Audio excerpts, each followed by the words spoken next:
Paul Bennewitz did not fit the stereotype of a fringe conspiracy theorist.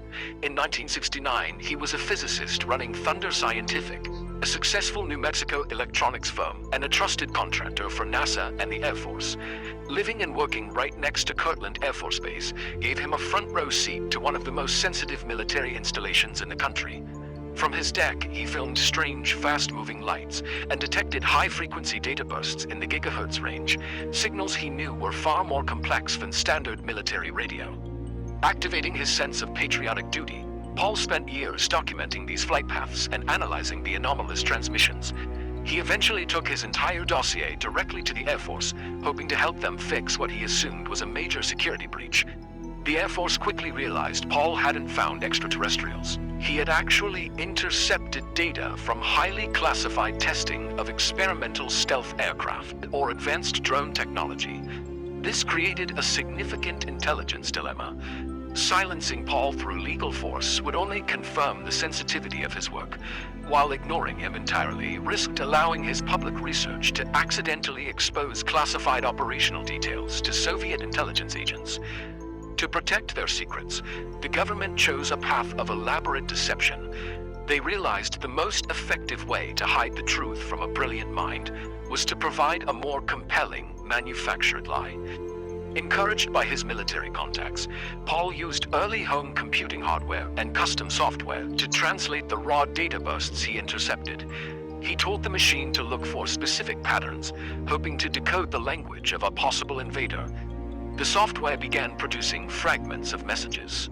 They described multiple alien races on Earth, dying homeworlds, and horrific genetic experiments being conducted on the local population. Convinced of a global threat, Paul began flying his own aircraft over Dulce, New Mexico. He photographed what he believed were domes and vents belonging to a massive, hidden underground alien facility. He compiled this evidence into a document titled Project Beta, which warned the government of a coordinated alien takeover. His report even included designs for an energy weapon he had prototyped to defend the planet. This narrative became a psychological prison. The terror of the situation ensured that every new discovery locked Paul further into a self-confirming loop, where even official denials served as proof of the conspiracy's depth. The Air Force Office of Special Investigations managed the manipulation, with Agent Richard Doty serving as the primary architect of the disinformation. Doty was assigned to review Paul's work and confirm that his findings were indeed related to extraterrestrial visitors. The signals Paul intercepted were not alien broadcasts. They were beamed into his house by intelligence agencies from a vacant property across the street. Operatives also physically tampered with Paul's computer equipment to ensure his software would generate the specific messages they wanted him to see. The Air Force also utilized civilian UFO researcher Bill Moore to feed Paul the fraudulent MJ-12 documents.